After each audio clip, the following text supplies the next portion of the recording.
नारायण नारायण।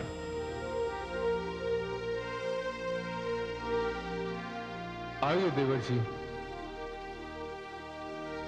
हे प्रभु, यह कैसी व्याकुलता? संपूर्णता में भी अपूर्णता का आभास कैसा? कारण तो मैं भी नहीं जानता। कारण तो है भोलेनाथ। आपके नेत्र युगल किसी को ढूंढते दिखाई दिख रहे हैं। आपने सत्य का देवर्षि। प्रभु, सृष्टि में हर प्राणी की खोज आप पर आकर समाप्त हो जाती है, फिर आपको किसकी खोज है भोलेनाथ? संभवतः मैं स्वयं को खोज रहा हूं देवर्षि।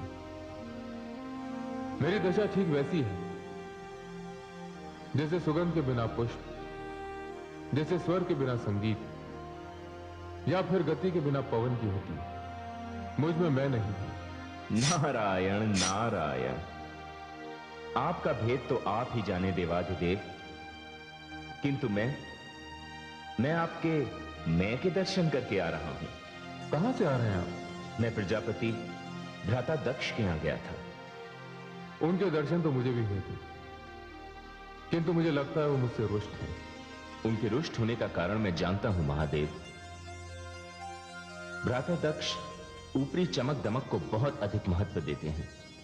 उनके लिए वैभव, ऐश्वर्य, बाहरी आडंबर, इसके बिना कोई व्यक्ति श्रेष्ठ नहीं होता। यद्यपि वे स्वयं ज्ञानी हैं, किंतु श्रेष्ठ होने का अहंकार उनमें इतना है कि वे ऊपरी चमक दमक को ज्ञान से भी अधिक महत्व देते हैं। किंतु प्रारब्ध एक ऐसी वस्तु है जो किसी भी व्यक्ति से उसका हाथ पकड़कर अपनी बात मनवा ही लेती है। देवर्षि, इस प्रारब्ध से आपका तात्पर्य क्या है? मेरा तात्पर्य तो आप भली भांति जानते हैं भोलेनाथ, किंतु यदि आप मुझसे स्पष्ट रूप से सुनना चाहते हैं तो इस प्रारब्ध से मेरा तात्पर्य भ्राता दक्ष की पुत्री गौरी है। हां देवर्षि, देवी गौरी का स्वभाव अपने पिता के स्वभाव से बिल्कुल विपरीत है। जब प्रजापति दक्ष मुझ पर व्यंगों के पुष्पों की वर्षा कर रहे थे, तब गौरी देवी के मुखमंडल पर मैंने पीड़ा के न जाने कितने भाव देखे। वे कदाचित अपने पिता के प्रति स्नेह और आदर की भावना के कारण चुप रहे। देवर्षि, गौरी का काशी सभा से जाते जाते मुझसे क्षमा याचना करना मेरे हृदय को छू गया। उनकी शालीनता का प्रभाव अभी तक मुझ पर बना हुआ है। नारायण नारायण। हे महादेव, अब ये भी बता दीजिए, ये शालीनता का प्रभाव कब तक बना रहेगा? ये स्थायी है या कुछ समय के पश्चात समाप्त हो जाएगा? देवर्षि, आपके शब्दों का अर्थ मैं समझ नहीं पाया। अर्थ तो बहुत ही स्पष्ट है महादेव। गौरी मेरे भ्राता दक्ष की पुत्री है। मैं उस पर बहुत अधिक स्नेह रखता हूं।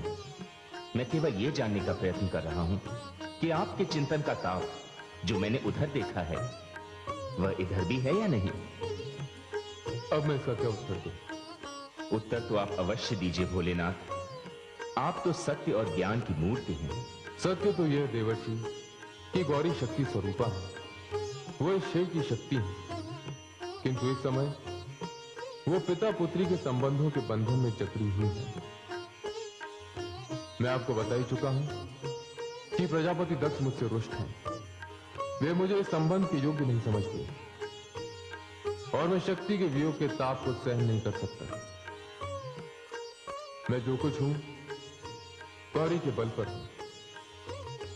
गौरी मेरे हृदय की धड़कन है, मेरी प्रेरणा है। गौरी मेरा समूचा अस्तित्व है। किंतु प्रजापति दक्ष को प्रसन्न करने के लिए मैं अपनी जीवनशैली नहीं त्याग सकता, अपने रूप को परिवर्तित नहीं कर सकता।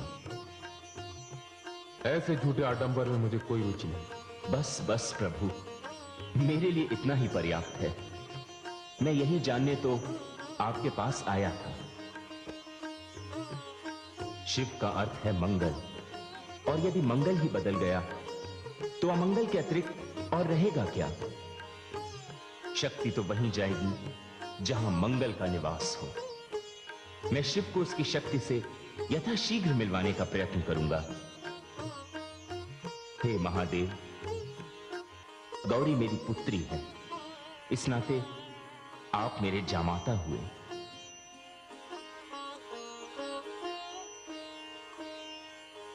नारायण नारायण।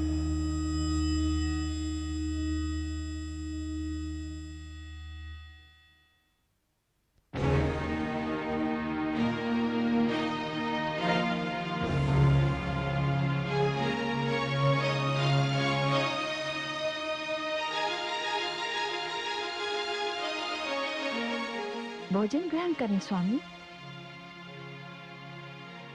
गौरी कहाँ है? आज तक उसके बिना मैंने कभी भोजन किया है? सच पूछे देवी तो उसे देखकर ही मेरी आत्मा तृप्त हो जाती है। भोजन तो मैं केवल जीने के लिए करता हूं। उसे बुलाइए देवी। गौरी को बुलाना व्यर्थ है। अर्थात? वो भोजन नहीं करेगी। भोजन नहीं करेगी? कारण? स्वामी, उसने व्रत ले लिया है। व्रत? कैसा व्रत? प्रजापति दक्ष की पुत्री को व्रत करने की क्या आवश्यकता है? सृष्टि में ऐसी कौन सी वस्तु है जो मैं उसे नहीं दे सकता? वो कौन सी वस्तु है जिसके कारण मेरी पुत्री अपने शरीर और अपनी आत्मा को कष्ट दे रही है? अवश्य होगी ऐसी कोई वस्तु जिसके लिए वो व्रत कर रही है। देवी, आप हमारा अपमान कर रही हैं। मैं अभी जाकर पता लगाता हूं। किंतु भोजन स्वामी। देवी, भोजन तो मैं तभी करूंगा जब मैं अपनी पुत्री की इच्छा की पूर्ति कर लूंगा। क्या चाहिए उसे? मणि, मुक्ता, आभूषण, या उसकी सेवा के लिए स्वर्ग की अप्सराएं? वो चाहे तो मैं उसे कल्पवृक्ष दे दूं, द्वार पर ऐरावत हाथी खड़ा कर दूं, स्वर्ग की सारी संपदा उस पर निछावर कर दूं। देवी, मैं भी तो देखूं, संसार में ऐसी कौन सी वस्तु है जो मैं अपनी पुत्री को नहीं दे सकता? स्वामी, स्वामी, अच्छा होता कि आप जानते कि आपकी पुत्री का स्वर्ग कैलाशपति के चरणों में है।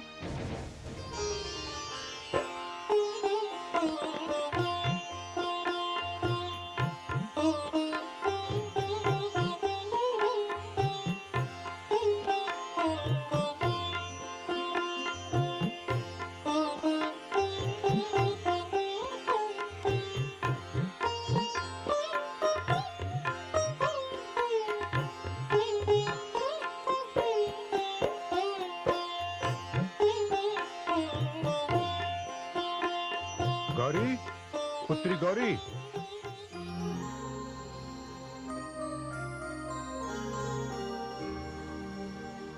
पिताश्री, आप? हाँ पुत्री, मैं तुमसे बहुत रुष्ट हूं। क्यों पिताश्री? ये बताओ, संसार की वो कौन सी वस्तु है जिसकी इच्छा मेरी पुत्री करे और वो वस्तु उसे प्राप्त न हो? पिताश्री, सत्य कहते हैं आप। मैंने कभी आपको किसी बात का उलाहना दिया? तो फिर ऐसी कौन सी बात हो गई जिसके कारण मेरी पुत्री अपने शरीर और आत्मा को कष्ट दे रही है? ये आप क्या कह रहे हैं पिताश्री? क्यों पुत्री, क्या व्रत करना शरीर और आत्मा को कष्ट देना नहीं? पिताश्री, ये आपसे किसने कह दिया कि व्रत करना शरीर और आत्मा को कष्ट देना है? व्रत से हृदय में संकल्प की शक्ति आती है। व्रत से कुछ त्यागने की भावना का मन में उदय होता है। व्रत से आत्मविश्वास बढ़ता है। किंतु पुत्री, भोजन त्यागने में कैसी उपलब्धि? क्या मिलेगा इससे? पिताश्री, ये तो व्रत करने वाला ही जानता है कि वो क्या पाने के लिए व्रत करता है। यदि ऐसी कोई बात है तो उसके लिए व्रत करने की क्या आवश्यकता है? बिना व्रत किए जो कुछ मांगना है मुझसे मांगो पुत्री। इस संसार में मुझसे श्रेष्ठ कौन? मैं तो उससे मांग रही हूँ पिताश्री जो सबसे श्रेष्ठ है। मैं तो उस भगवती परमेश्वरी से कुछ मांग रही हूँ। यही तो मैं तुमसे कह रहा हूँ पुत्री। इस संसार में मेरे लिए ऐसी कोई भी वस्तु दुर्लभ नहीं है जिसे तू मांगे और मैं न दे सकूं। नहीं पिताश्री, आप इसके लिए मुझसे हट ना कीजिए, क्योंकि मैं जो मांगूंगी वो आप मुझे नहीं दे पाएंगे। इसलिए मुझे भगवती परमेश्वरी से ही मांगने दीजिए। पुत्री, ये तो तू अपने पिता का अपमान कर रही है। नहीं नहीं पिताश्री, मैं आपका अपमान नहीं कर रही हूँ और कर भी नहीं सकती। तो फिर मुझे अवसर दे, मांग जो तुझे मांगना है। मैं पहले तेरी मांग पूरी करूंगा, उसके पश्चात ही हम पिता और पुत्री जाकर भोजन करेंगे। पर ये तो बता दे पुत्री, तूने ये व्रत क्यों रखा है? पिताश्री, मैं आपकी चिंता को लेकर थोड़ी चिंतित हूँ। मेरी चिंता? हाँ पिताश्री, मैं जानती हूँ कि आपने मेरी बड़ी बहनों का विवाह बड़ी धूमधाम से किया है। कहना तो नहीं चाहिए, फिर भी ये बात मैं आपके कहने से ही आपसे कह रही हूँ। जिस प्रकार आपको मेरे वर की चिंता है, उसी प्रकार मुझे भी अपने वर की चिंता है, जो मेरी आयु की हर अविवाहित कन्या को होती है। इसकी चिंता तू ना कर पुत्री। मैं कोई श्रेष्ठ मुहूर्त देखकर किसी ऋषि मुनि देवता या गंधर्व से तेरा विवाह इस प्रकार करूंगा कि सारा संसार देखता रह जाएगा। किंतु पिताश्री, मैंने तो बिना कोई मुहूर्त देखे ही अपना वर चुन लिया है। अच्छा, तो जो वर तूने अपने लिए चुन लिया है, उसी की प्राप्ति के लिए तू भगवती परमेश्वरी का व्रत कर रही है। हाँ पिताश्री। पुत्री, मुझे भी तू बता कौन है वो भाग्यशाली। वैसे मैं ये बात भली भांति जानता हूं कि तूने अपने जीवन में जितने भी चुनाव किए हैं श्रेष्ठ ही किए हैं, और अब भी तूने अपने लिए किसी श्रेष्ठ वर का ही चुनाव किया हो। हाँ पिताश्री, श्रेष्ठता उन्हीं से प्रारंभ होती है और उन्हीं पर समाप्त होती है। ऐसा कौन है जो तेरे पिता से भी अधिक महान है? क्या वो मेरे जैसा आदि प्रजापति विधाता ब्रह्मा की संतान है? नहीं, वो ब्रह्मा की संतान नहीं, उन्हीं के समान है। वो सर्वश्रेष्ठ और सामर्थ्यवान है। तो पुत्री, मुझे उसका नाम बता। मैं तुझे वचन देता हूँ, वो कोई विष्णु के समान ही क्यों ना हो, तेरे पिता की कृपा से वो तुझे प्राप्त हो जाएगा। तो पिताश्री, आप उस वर का नाम सुन लीजिए। मेरे हृदय में जिनका निवास है, विद्वानों में वे बृहस्पति के समान हैं, पर्वतों में सुमेरु समान, वृक्षों में वट और पीपल समान, विशालता में आकाश और शालीनता में धरती के समान। वे मेरे आराध्य भी हैं और मैं उन्हें पति रूप में वरना चाहती हूँ। उनका नाम है शिव।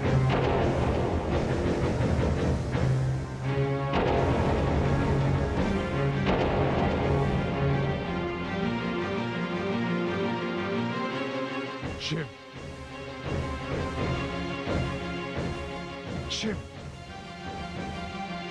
पुत्री, यदि तू मेरे धैर्य की परीक्षा लेना चाहती है, यदि तू ये जानना चाहती है कि मेरी सहन शक्ति की सीमा क्या है, यदि तू ये देखना चाहती है कि मैं अपने हृदय को कितना पाषाण कर सकता हूं, तो ये सब संभव है।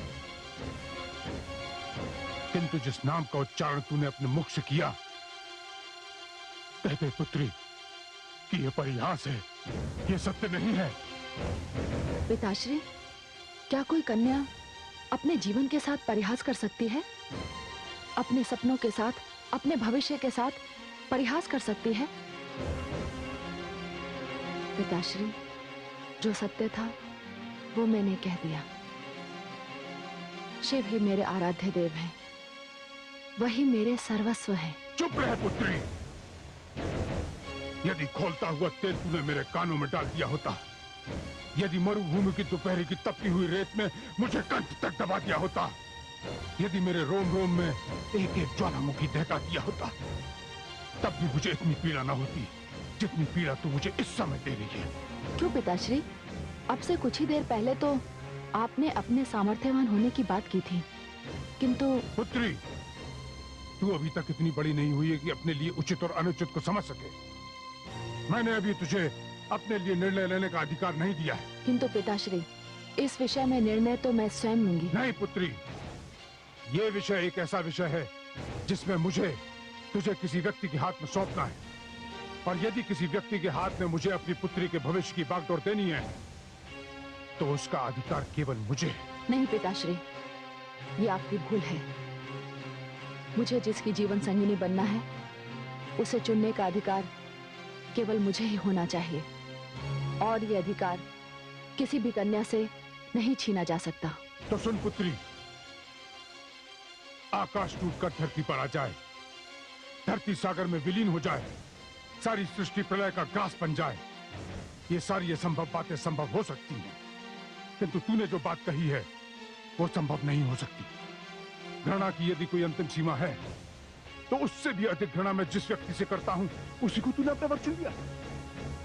तूने मेरी मान मर्यादा, मेरी श्रेष्ठता, मेरा पद, मेरा गौरव, मेरा वंश, तूने इन सबकी केवल इसलिए उपेक्षा की क्योंकि मैं तुझे अपने प्राणों से भी अधिक प्रिय मानता हूं। नहीं पुत्री, लौह का मोम बनना संभव है, शूल का पुष्प बनना संभव है, विष का अमृत बनना भी संभव है, किंतु ये असंभव है। जितना शीघ्र हो सके अपना मन बदल दे, अपने विचार बदल दे, इससे पहले कि कोई अनर्थ हो जाए। मैं जा रहा हूं। पिताश्री, तो जाते जाते आप मेरी बात भी सुनते जाइए। मैं आपकी पुत्री हूं, कन्या हूं, नारी हूं। विधाता ने अपने अश्रों से नारी का निर्माण किया है, किंतु पिताश्री, उन अश्रुओं में जल की निर्मलता और शीतलता के साथ जो खारापन होता है वही नारी की शक्ति है। हट की बात आपने की है पिताश्री, तो आप ये भी सुन लीजिए कि इस संसार में भगवती परमेश्वरी ने मेरे लिए एक ही वर की रचना की है, और मेरे वर हैं केवल शिव। शिव है पिताश्री, शिव है।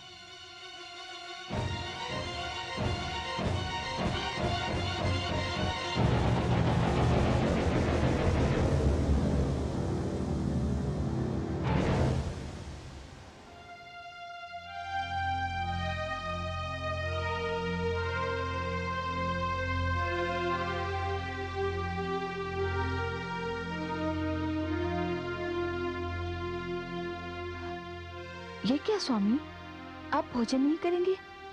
मैंने तो आपसे पहले ही कहा था कि गौरी भोजन नहीं करेगी, उसने व्रत ले रखा है। व्रत? आप इसे व्रत कहती हैं देवी?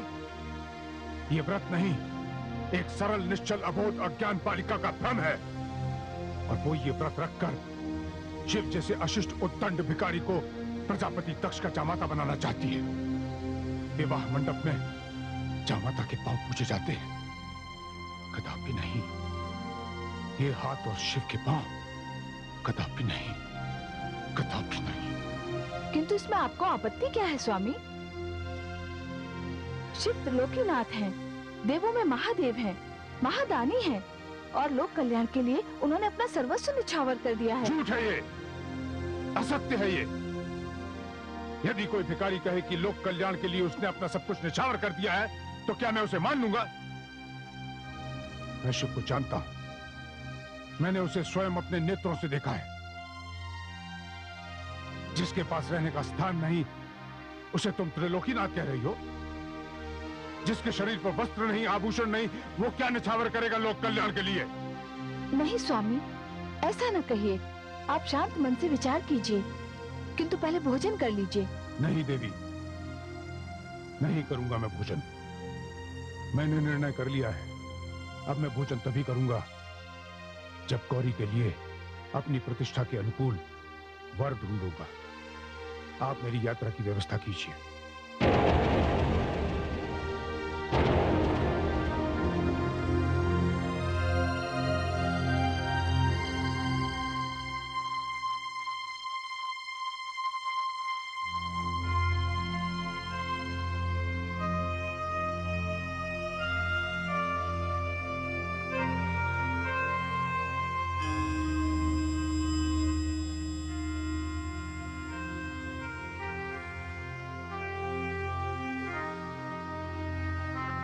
नारायण नारायण। आयाश्री, आप प्रणाम। आयुष्मति भव। ये क्या पुत्री, पूर्णिमा के चंद्र के समान खिला हुआ मुख मलिन क्यों? इसके कारण है पिताश्री, उनके क्रोध स्वार्थ और अहंकार का राहु मुझे कष्ट दे रहा है तायाश्री। नहीं नहीं पुत्री, अब तू प्रसन्न हो जा। मैं कैलाश से आ रहा हूं। क्या? हाँ पुत्री, मैंने भगवान शिव से इस विषय पर बहुत सी बातें की और हर्ष तो इस बात का है कि जो दशा तुम्हारी है वही भगवान शिव की भी। तायाश्री, स्थितियों की समानता से समस्याएं तो नहीं सुलझ जाती। उनके मन की दशा तो मुझे मलय वायु बता गई। तो क्या आप पिताश्री के मन को नहीं जानते? वो एक बार जो मन में ठान लेते हैं फिर उनका निर्णय नहीं बदलता। पुत्री, तो क्या तुम भ्राता दक्ष के निर्णय के सामने अपना निर्णय बदल दोगी? कदापि नहीं तायाश्री। चकोर चंद्रमा को निहारना भले ही छोड़ दे, सरिता अपने प्रियतम सागर से भले ही मुंह मोड़ ले, अटल ध्रुव का आसन भले ही डोल जाए, किंतु तायाश्री, आपकी पुत्री की शिव के चरणों में जो अचल निष्ठा है उसे कोई नहीं डिगा सकता। तायाश्री, तायाश्री, मैं तो तन मन से उनकी हो गई हूं। बस पुत्री, तू अपने इस निश्चय पर दृढ़ रह। जानती है पुत्री, मैं भगवान शिव को अपना जामाता मानकर आ रहा हूं।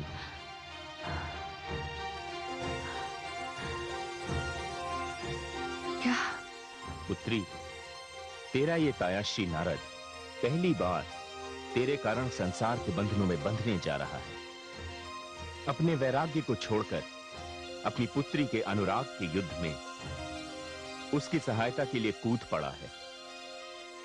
पुत्री, मैं अभी जाकर भ्राताश्री दक्ष से बात करता हूं। नहीं तायाश्री, उनसे बात करके कोई लाभ नहीं होगा। आप तो स्वयं जानते हैं वो कितने हठे हैं। अब मुझे भी यही देखना है पुत्री कि तुम दोनों में बड़ा हठी कौन है, भ्राताश्री दक्ष या मेरी पुत्री गौरी?